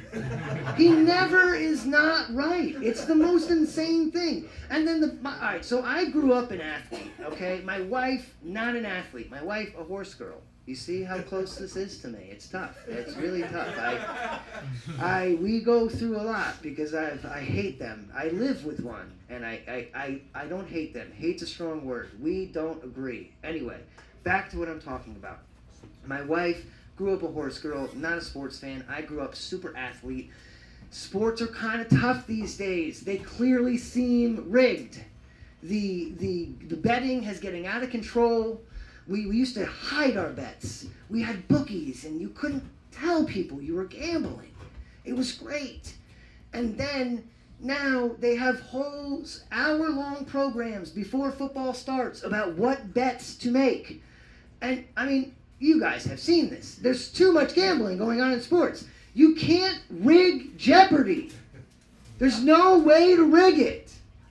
They're on there and way too interested in getting questions right to be bought by the mob. Nobody is throwing Jeopardy games. It's the best form of competition you can get. You get 5 days a week, 30 minutes a day. We DVR it so we can skip through the fucking commercials because it's for old people and all the commercials are fucking drugs. Drugs. Hey, are you super old and can't fucking see and your eyes are super dry? Fucking take this drug. All the side effects are you're gonna shit your pants all day and be all fucked up. But you're going to pass out, you're going to lose weight, but you'll be able to see and drive, and you shouldn't be driving. Anyway, so Jeopardy, more things I like about Jeopardy. I have so much time on Jeopardy. My whole thing today, I kept telling my friends, I'm going to try to do as much time as I can, but I know I have all this time on Jeopardy, and I'm excited to tell you all about Jeopardy, okay? You don't care. She doesn't care about Jeopardy. You take your girlfriend home on Monday, 7 o'clock, ABC. You guys watch Jeopardy. And you tell me the next time you come here on the 19th when we have a show, you go, I like Jeopardy now. It's great. You can't dislike it. It's real competition. It's quick. They give you an interview. In the midway of the first half, and you get to meet these people for about a minute, and they're so autistic, and it's the best part about it because you're like, you're the weirdest guy but you're so smart, or girl, it doesn't matter. They're brilliant, and they have, you ask them about themselves, and they're like, I have been collecting stamps from Zimbabwe for 100 years, and I'm 33 years old. They have the craziest things that they're doing. And they know the most wild, random shit. And when you become a fan of Jeopardy, you like people, but then their interview, you're like, I don't like you anymore. I hope you lose. You're too weird. Some people are too jumpy on Jeopardy. You gotta be cool on Jeopardy. You gotta be chill on Jeopardy. If I was up here and I was all jumpy to be up here, you'd be like, get out of here. I'm already too jumpy. But when you chill, you're chill on Jeopardy. Jeopardy's cool, man. I'm here. I'm smart. It's awesome. When the people who have cool stories, you're like, that guy's awesome, that girl's awesome, I hope they win. And then what you want is, when you become a fan of Jeopardy, what you want is you want them to win 5 games in a row. Because then you get an invite to the Tournament of Champions. Yes, people, Jeopardy has playoffs! I'm telling you, it's way better than sports. It's way better than sports. Because then people that get 5 wins, they get the invite to the Tournament of Champions, which is way later in the year when the season ends, and you forget about them because they eventually lose. Now, sometimes they become what's called a super champion, and they win more than 10 games, and that's dope as fuck. Because when they're winning like their 7th game, you're like, yo, this guy's good. He might win fucking 10 games. And then they win 10 games, and their fucking total is like $330,000. And all they do is answer questions in a 30-minute radius. And when you get that daily double, fucking send it! When people don't use the daily doubles right, you suck. You suck. I don't want you to win anymore. If you're not risking it all on your intelligence, get the fuck out of here. There was a guy who won like 35 games in a row. His name was James Holzhauer. Okay? And every time he got a daily double, he would do this motion because he's a big gambler. He would push them all in. He would go all in. It became this big thing. Okay? He all-ined on every daily double, and he bodied people. He would be up like 45,000, and the next guy would have like 8. You'd be like, well, James won again. It's awesome. You can't fake the competition. I'm telling you, guys, we're going to do this again. December 19th, 2 Fridays from now. Everybody has homework in here. Go home, watch Jeopardy. ABC, 7 o'clock, Monday through Friday. And you come back, and we're talking Jeopardy, guys. We're talking Jeopardy. They're jazzed. They heard about Jeopardy. They came flying here. You see this? More Jeopardy, I'm telling you. What else do they do? So, they have weird categories that sometimes you know things from. Sometimes the categories are way too easy, and it'll be a double Jeopardy category, and the answer will be way too easy, and you'll be like, what the fuck? This is a double Jeopardy $1,600 question, and the answer is like Blue's Clues. Sometimes for sports ones, they show you a picture of the team, but like not close enough to tell if it's actually the team, but it'll be like a picture of Dan Marino, and he only played for one fucking team, and you see the light blue and orange, and it's like, what is the Miami Dolphins? Duh! So when Jeopardy, like, that's why it's an amazing show, because you get mad at it sometimes. You're mad, I'm mad at Jeopardy. Sometimes Jeopardy will happen, and they'll be like, that was a fucking shitty episode. I want a good competition Jeopardy. I want to see it go down to the final question, to the final wager, and I want to see the guy who's been trying to beat the guy who's been winning, knock him out. Guys, I told you I had a lot of time on Jeopardy. I think we've established that. Welcome, thank you, hi. Welcome. We have been going in on Jeopardy. Yes. My yes. fave. Yes. Yes. You look even sexier than Facebook posts. Look at that. Look at that. I mean, honestly, I was like, I'm going to see comedy. So, and this isn't comical. You know what's like, really funny? Hot. I've been microdosing mushrooms recently, and I'll go into the bathroom and look in the mirror, and I've been going, you know what? This mustache and this mullet, I fucking got it. Holy shit. The 70s are bad. This is the best looking I've ever been. Oh my god. So here's a fun joke I have been wanting to do. My wife is super hot, and I love that. I planned that when I was a kid. I was like, I want to get a hot one. I want to get one with onomatopoeia. So I got one of those, and you would think after years of us being able to have sex, years of doing everything under the sun, you would think that I would be able to last a little bit longer by now. You would. You'd be like, come on. This is still that exciting to you, but I am a jackrabbit. It stinks. So I have been taking mushrooms to try to last longer because it has given me that positive effect. Sometimes I will take mushrooms. Miss, I'm trying to talk about mushrooms and sex right now. That's fine. We'll wait. I'll check my phone. That's fine. That's totally fine. Fantastic. It's the holidays. The holidays are so good. The holidays bring us together. That's what we're here for. We're here for these two people to be brought together right now. She still is totally oblivious that I am talking about her. She will be. That is insane. Is this your wife? Yeah. How does that work? What does she do for a living? She's special. What does she do for a living? She's an attorney. Yes, she is. Yes, she is. If I had a gavel, could that make her stop? Bang, bang, bang. Order in the court. Maybe, Objection. I'm not sure. Overruled. I've tried that. It hasn't worked. Nothing works. No, Well, she must be very successful. very. Yep, and that's why she doesn't give a fuck about my broke ass. Anyway, and sex.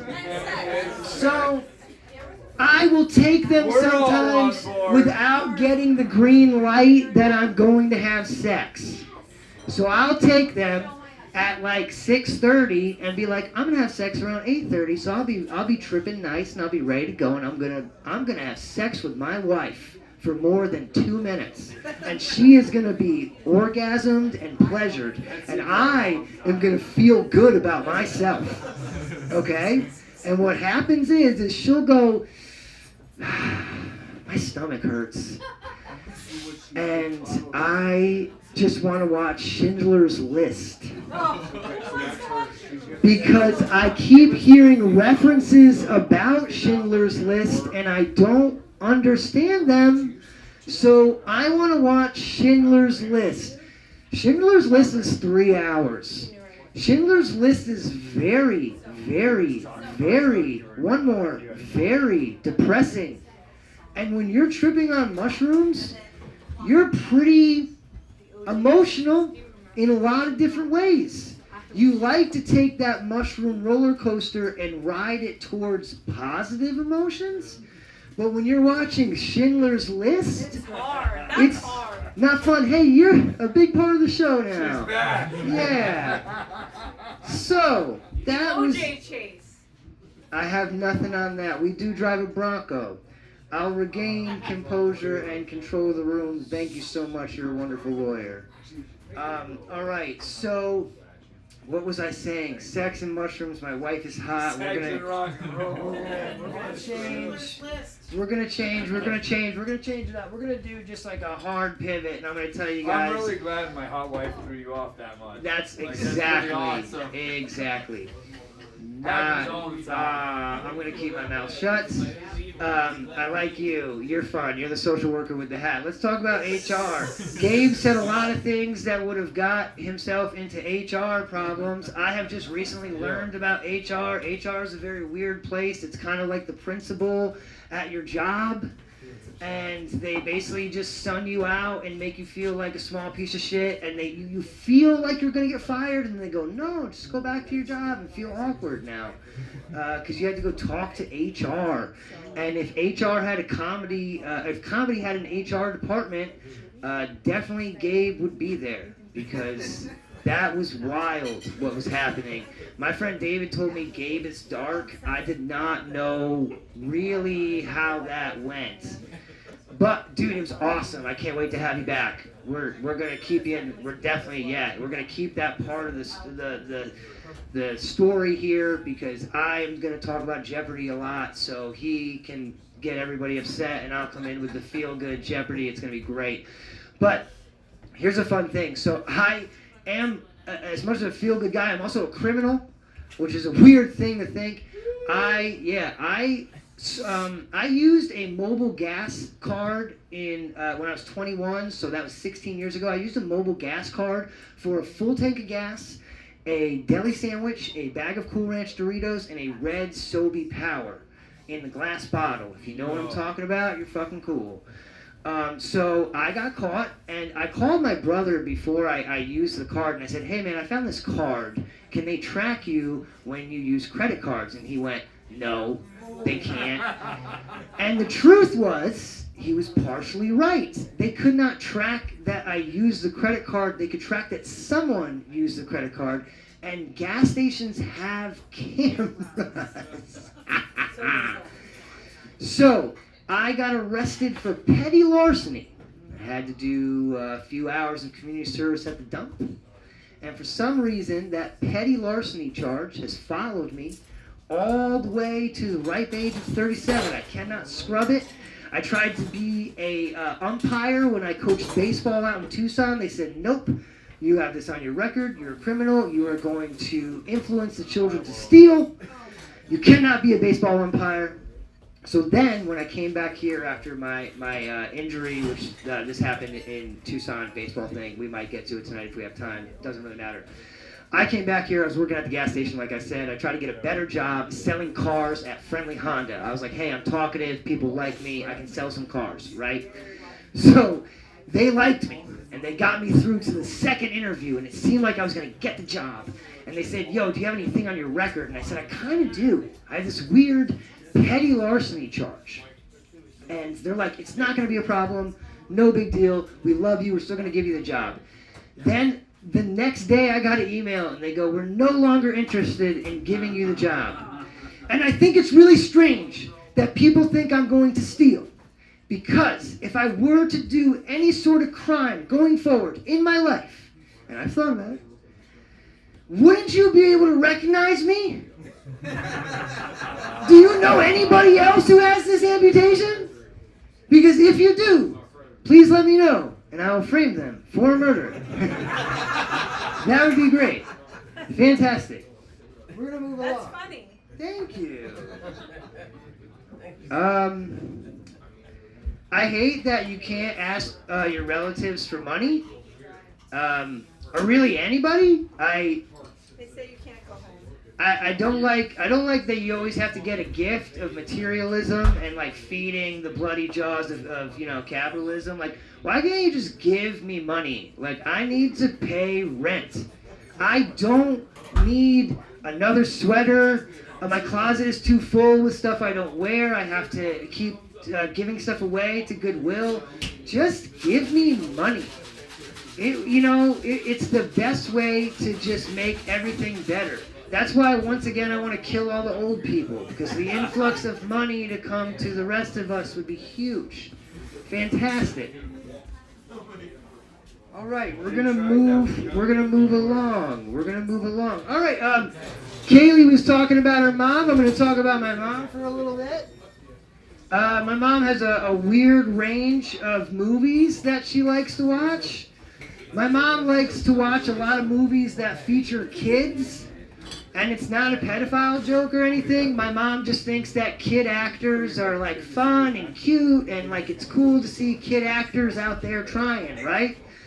So my mom will love movies with kid actors. However, my mom will also watch a movie at 2 in the afternoon that features Helen Hunt getting raped. Yes! I forget the name of the movie because I never wanted to see it again. But it's like a weird movie from the early 90s that is like a true story, and Helen Hunt has to reenact getting raped in a bar. It's not Helen Hunt. Jodie Foster? Thank you. You're the best, First Lady. Yes. You're the best. Thank God you came. See? Thank God. Jodie Foster. Do you know the name of the movie?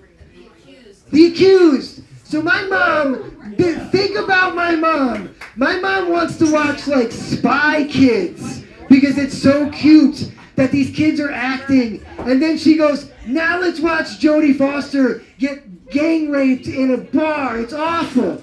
It's awful. I'm so sorry you know about it. I feel like we're much closer now. Oh my God.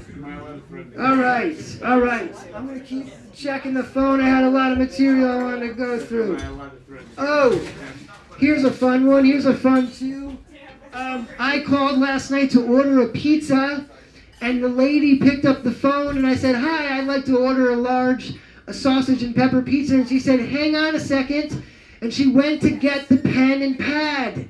Why the fuck are you answering the phone at a pizza place without the pen and pad in your hand already? Right? Solid. Right? Yes. I shouldn't say that. I shouldn't say right. Nothing. I shouldn't say right. That's a terrible faux pas of comedy. Please don't dock me of points. But why do you not have the pen and pad ready for when I'm calling to order the pizza? You have one job. To take orders of pizza. Why are you not ready?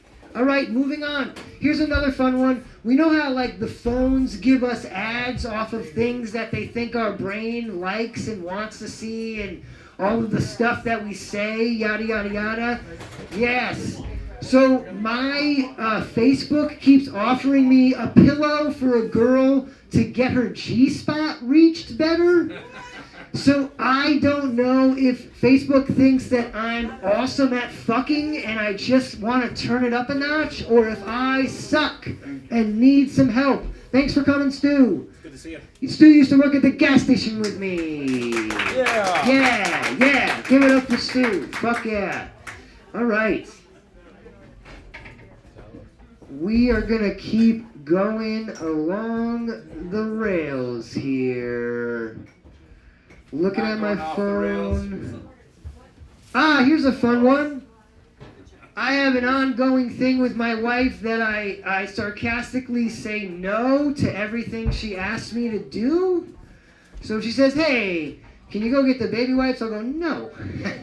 And she knows I'm kidding, but that's what we do. It's our little thing. It makes her sister very uncomfortable, so I do it even more when she's around. But when my wife was in labor in the hospital, which took like 4 days, and I'll admit I skipped out on the first 3. I hate hospitals. Hospitals, I'm going to go off on a tangent because I thought of it, because it's part of my material, and I'm glad I thought of it, because fuck hospitals. I was in a hospital for too long with this experience, and hospitals, you don't get any rest or sleep in hospitals, okay? They say that hospitals are where you get better, but you get much worse in hospitals. People have the night shift, and they change the shifts at like 11 o'clock. So all of these people come in at 11 o'clock who work the night shift. And they got their coffees and their fucking food, and they're super excited. And they're like, hey man, how you been? Oh shit, what do you know happened? Blah, blah, blah, blah, blah. I'm trying to sleep. I have to get surgery tomorrow. They have to remove a rib off of my artery. I could be dead right now. Will you shut the fuck up? And then they come in and they go, hey, do you need anything? And you go, no, I need to go to sleep. And they go, okay, do you want me to shut the door? No, I want you to leave the door open and turn some fucking music on. And why don't you turn the lights on while you're at it, you fucking idiot. And then anyway, they do this other thing called phlebotomy or lobotomy or phlebotomy, whatever it is. What is it? Phlebotomy. And they come and they take your fucking blood at 2 in the morning. And they wake you up and they go, oh, were you sleeping? Yes. I'm dying. There's no blood going to my left fucking hand. And you want to take some? So most of the phlebotomy nurses would be smart enough to take from my right arm. But this one very stupid phlebotomy nurse took from my left arm. I did not have blood in it to take. And she was having a tough time taking that blood. And I go, yeah, because I didn't have blood in my hand for 6 months because I had blood clots in my elbow. And she's like, well, I have to do the left arm. And I was like, this is not going to work. And I flipped out, and I was like, get this shit out of me. And hopefully she got fired, but she probably didn't. Guess where she probably went, folks? HR. And what do they do in HR? They make you feel like a piece of shit, and then you don't get fired. You just have to go back to work, and it's awkward. So I hope it was at least awkward for her as it has been for me. So anyway, here is more shit about my wife and saying no. So she's in the hospital, and it's my first time being there in the 4 days of her labor. I was staying home and watching stuff on TV and relaxing and not trying to be anywhere near a hospital. And I finally go in, and all the nurses are in there, and there's like a super nurse who's like the delivery nurse, and she introduces herself to me, and she's like, oh, you're the father, great, and I'm meeting all these important people. And Asia, my wife, that's her name, is Asia, she asks me to grab her something, and I wanted to say no so badly, but I knew, yes, social worker lady, I knew saying no to my wife on her 4th day of labor in front of nurses and doctors, not a good way to get on a good foot with these ladies. So I said, yes, absolutely. And I got what she wanted, and I cracked a few more jokes, and ironically, my sense of humor loosened up my wife's cervix, and she got further into labor. However, my son's head is way too big, and she had to have a C-section. But he is very cute. Fatherhood is a very interesting thing that I am experiencing. And basically, I never realized how much I would be...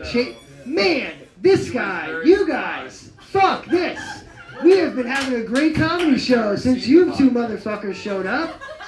Goddamn. I know, man. We've been having a great time. You called me good looking. Your wife's a lawyer, but like, come on, bro. But you are good looking. I get it, but if you wanted to sign up, we posted on the fucking internet, bro. Do you want me to do this? Absolutely not. But if you came I in was there, like, you're so much better than I would be. Yeah, but if you I'm want to willing to try. If you want to but come, you're so much better than me. if you want to come here and talk at a comedy show, then sign up to get on stage, because all of these nice people have been listening and laughing, and then you two motherfuckers show up, and it's all about your fucking conversation. So the good news is, We're at a bar. you're at a comedy show right now. We're at a bar. Anyway, this We're guy's at the a bar and I'm best. drinking bourbon. I made it We're almost at a to bar, 11 I'm o'clock. drinking bourbon. He's drinking Coors We are Light. 9 minutes away from 11 o'clock. I want to thank all my motherfucking comics that came out tonight. I want to thank Mike for the first time he ever did comedy. I want to thank Gabrielle for being dope as fuck and funny as fuck. I want to thank Gabe for making me look way better because he was scary for a little dude in glasses. And I really want to thank Kaylee because she fucked up my name last time I saw her, and I invited her to this show, and she absolutely blew the roof off the place and had a great set, and this was so much fun. I can't believe 4.5 comics, no offense, were able to fill 2 hours, almost 2 hours, but just short because of these two people. So let's give it up for these guys. Back, I got a real They're Marshall great. Lamb. Yep, he's awesome. Instead of this You guys are boombox awesome. shit. Thank you guys so much. This is Julien's Comedy. We'll see you on the 19th.